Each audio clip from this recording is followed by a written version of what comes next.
The telephone rang at Herlingen just after 10 in the morning on June 6, 1944.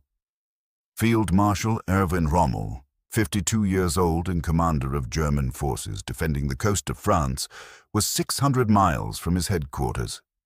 He had spent the morning with his wife Lucy, celebrating her 50th birthday. The shoes he had bought her in Paris sat wrapped nearby. The call came from Major General Hans Speidel, Rommel's chief of staff, still at La Roche-Guyon in Normandy. His voice carried across the distance with careful precision. Strong enemy airborne landings, he reported, in the Caen and Sainte-Mère-Église sectors. Thousands of aircraft, parachutes filling the sky before dawn. And now, heavy naval bombardment beginning along the coast. Rommel asked about the weather. Poor but clearing, Speidel told him. He asked about the Panzer divisions. Speidel was trying to get authorization for their deployment. They were waiting for approval from the highest level. Rommel put down the phone. The invasion had begun. The moment he had predicted, prepared for, and dreaded had arrived while he was away from his post. He had left France just 2 days earlier, on June 4th. The weather forecasts had been unanimous. Storms were coming, high winds, heavy seas, low clouds. The kind of conditions that made amphibious invasion impossible. Every military calculation said the Allies needed calm seas, clear skies, low tide at dawn, and preferably a full moon for airborne operations. The meteorologists predicted the weather would remain poor for at least a week. Rommel had been working 16-hour days for months, driving himself and his staff relentlessly up and down the Atlantic Wall, inspecting bunkers, ordering more obstacles on the beaches, demanding more mines in the fields.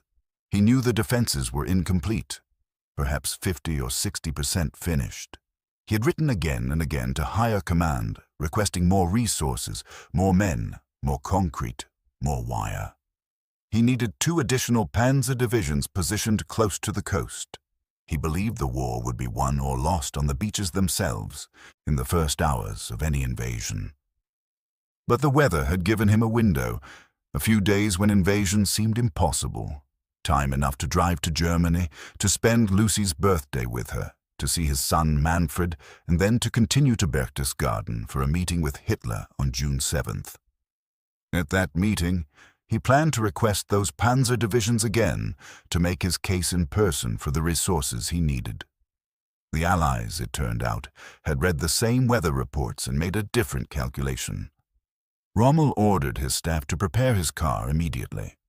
The Horsch staff car was fueled and ready within the hour.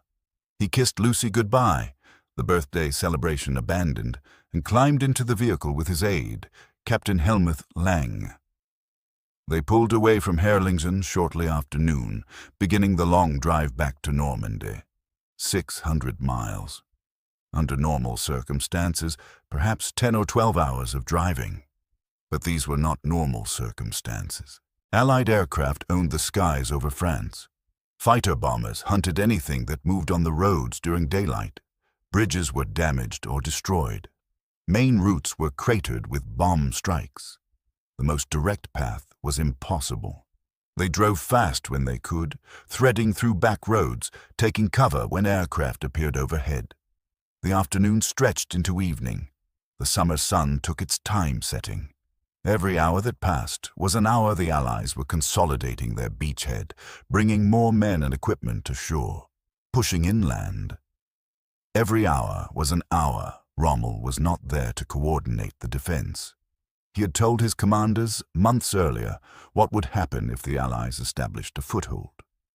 With their air superiority, with their industrial capacity, with their ability to reinforce faster than Germany could respond, a successful landing meant the war in the West was lost. The Atlantic Wall had to stop them at the waterline, or it would not stop them at all. He had installed millions of mines along the coast, wooden stakes in the tidal zones to rip the bottoms from landing craft, concrete tetrahedrons and steel hedgehogs to block tank approaches.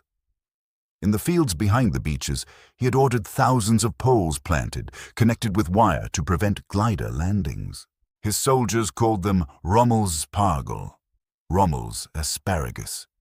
He had driven his engineers hard, demanding more obstacles, more density, more interlocking fields of fire, but he had also known it was not enough. The defenses had gaps, whole sectors remained vulnerable. And most critically, he had lost the argument about the Panzer reserves. Rommel believed the Panzers needed to be positioned close to the coast, ready to counterattack within hours of any landing. Throw the enemy back into the sea before they could establish themselves, before their naval guns and aircraft could create an impenetrable umbrella over the beachhead. Every hour of delay would make counterattack exponentially more difficult. But Field Marshal Gerd von Rundstedt, overall commander in the West, and General Heinz Guderian disagreed. They wanted the Panzers held back, concentrated for a massive counter-offensive once the Allies' true objectives became clear. A classic mobile defense, preserving armored strength for the decisive blow. Hitler had sided with neither approach fully. Instead, he kept personal control of the Panzer reserves. No division could move without his direct authorization. And on the morning of June 6th, Hitler had been asleep at Berchtesgaden. His staff, knowing his temper and his irregular hours, had been reluctant to wake him. The reports from Normandy were still confused. Was this the real invasion or a feint? Were the main landings yet to come at Pas-de-Calais? By the time Hitler woke and the Panzer divisions received authorization to move, it was afternoon. Hours had been lost. Critical, irreplaceable hours. Rommel knew none of these specific details as he drove through the French countryside that evening. But he knew the system. He knew how decisions were made, how slowly the machinery turned, how reluctant commanders were to act without authorization from above. He could imagine the paralysis, the confusion, the deadly hesitation. The light faded. They drove on. Lang handled the wheel through the darkness, following roads that curved around damaged bridges, detouring through villages where rubble narrowed the streets. The engine sound was constant, the landscape sliding past in shadows. Rommel had written to Lucy often in the preceding months about his concerns. The letters were careful, censored, but she understood his meaning. He was racing against time, trying to complete defenses that should have been started years earlier. He inspected constantly, demanded constantly, drove his subordinates hard because he knew what was coming, and knew they were not ready. In April, he had told his staff he believed the invasion would come in Normandy or Brittany. The Pas-de-Calais was the obvious choice, the shortest distance from England, but Normandy offered better beaches and more room to maneuver once ashore. He had reinforced the Normandy sector accordingly, but there was never enough of anything. Never enough concrete, never enough wire, never enough mines, never enough men. He had told his commanders plainly, if they did not throw the Allies back on the first day, they would not throw them back at all. The war would be decided in the first 24 hours of the invasion, on the beaches, in the surf, before the enemy could dig in. And now those hours were passing while he sat in a car, still hundreds of miles away. They reached La Roche-Guyon late in the evening, well after dark. The chateau that served as his headquarters sat on the Seine, its stone walls rising above the river. Rommel climbed from the car, stiff from the long drive, and went immediately to the operations room. The maps told the story. Red markers showed Allied penetrations at 5 separate beaches: Utah, Omaha, Gold, Juno, Sword. The airborne drops inland had seized key bridges and crossroads. Naval bombardment had devastated coastal defenses in multiple sectors. The Allies had landed more than 150,000 troops. The German response had been fragmented, confused, delayed. Some units had fought fiercely, inflicting heavy casualties, particularly at Omaha Beach, where American forces had nearly been thrown back into the sea. But other sectors had collapsed quickly. The defenders, many of them older men or conscripts from occupied territories, had surrendered or retreated when faced with overwhelming firepower. The Panzer divisions were finally moving, but they were crawling forward under constant air attack. Every road, every bridge, Every crossroads was targeted by Allied fighter bombers. Tanks that should have reached the coast in hours were taking all day, losing vehicles to air strikes with every mile.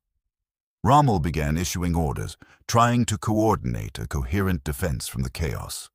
But he could see what had happened. The critical hours had been lost.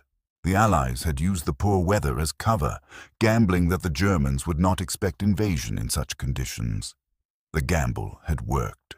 The defenders had been caught dispersed, unprepared, their commanders absent or hesitant. And Rommel himself had been absent at the most critical moment. He had made his own calculation about the weather, had judged the risk acceptable for a brief absence. The calculation had been wrong. In the days that followed, he would drive himself even harder, racing between sectors, trying to organize counterattacks, attempting to contain the expanding beachhead. He would see firsthand the reality he had predicted. Once the Allies were ashore with their material superiority and air cover, they could not be dislodged. The Atlantic Wall, incomplete and now breached, could not be restored. The Panzers, arriving piecemeal and under constant air attack, could not mass for the decisive counter-offensive von Rundstedt had envisioned. He would later describe June 6th as the longest day. For the Allied soldiers landing under fire, for the paratroopers scattered in the darkness, for the men fighting and dying on the beaches, it was indeed the longest day. But for Rommel, the day had a different quality. It was the day his predictions came true. The day the war in the West was lost. The day he was 600 miles away when everything he had feared began to unfold. The telephone call at Herrlingen had brought news he had expected but hoped would not come so soon. The drive back through the French countryside had been a race against time he could not win. The maps at La Roche-Guyon showed a reality he had warned about but could not prevent. He had spent months trying to build defenses strong enough to stop the invasion at the waterline. He had known they were incomplete. He had known the command structure was flawed, the Panzer deployment strategy was wrong, the resources were insufficient. He had made his arguments, written his reports, requested his meetings with Hitler. And on the morning when it all mattered, when the largest amphibious invasion in history began, when the first hours would determine everything, he had been celebrating his wife's 50th birthday in Germany. The shoes he had bought in Paris remained at Herrlingen. Lucy's birthday had been interrupted by the phone call that changed everything. The meeting with Hitler, scheduled for June 7th, never happened. The 2 Panzer divisions he planned to request were no longer relevant. The weather that had seemed to make invasion impossible had been the cover the Allies needed. Rommel stood in the operations room at La Roche-Guyon in the late evening of June 6th, looking at the maps, receiving reports from sectors all along the coast. The reports were uniformly bad. The Allies were ashore in strength. They were expanding their beachheads. They were bringing in reinforcements faster than the Germans could respond. He had told his commanders the war would be won or lost on the beaches. The beaches were lost. He had told them the first day was critical. The first day was ending with the enemy firmly established on French soil. He had told them that if the invasion succeeded in establishing a beachhead, the war in the West was over. The beachhead was established. What Rommel said when he realized D-Day had started and he was not there was not recorded in any single dramatic statement. There was no theatrical moment, no quotable line that captured everything. Instead, there were phone calls and orders, maps and reports, the machinery of command grinding forward in crisis. But Captain Lang, who had driven with him through the long afternoon and evening, later recalled that Rommel had expressed regret about the timing of his absence. Not guilt, exactly. Not self-recrimination. Just the recognition that the mathematics of war had worked against him. He had calculated the risk of a brief absence based on the weather forecast. The Allies had calculated differently. Their calculation had been correct. In his letters to Lucy in the weeks that followed, Rommel wrote about the invasion with a kind of fatalistic clarity.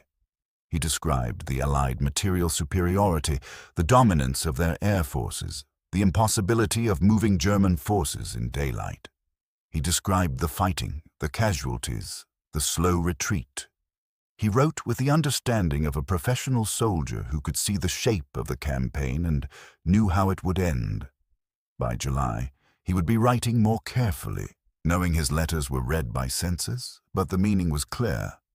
The war in the West could not be won. The best that could be hoped for was to delay the inevitable, to make the advance costly, to buy time for some kind of negotiated settlement.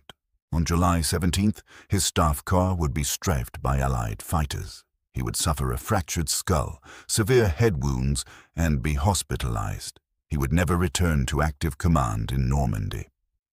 On October 14th, still recovering from his wounds, he would be visited by two generals who would give him a choice: suicide or trial for his alleged involvement in the plot to assassinate Hitler.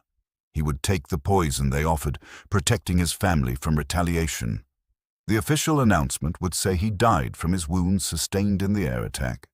But on the evening of June 6, 1944, he stood in the operations room at La Roche-Guyon and looked at the maps showing the Allied beachheads expanding along the Normandy coast. The telephone call that morning had interrupted his wife's birthday. The long drive through France had taken him away from her and brought him back to this. The war he had known was coming had begun without him, present for the opening moves. The Atlantic wall he had worked so hard to strengthen had been breached. The Panzers he had wanted, positioned close to the coast, were still crawling forward under air attack. The first critical hours had passed with the German response confused and delayed. The Allies were ashore in strength and would not be thrown back. What he said was less important than what he knew. The longest day was ending. The war in the West had entered its final phase, and he had been 600 miles away when it began.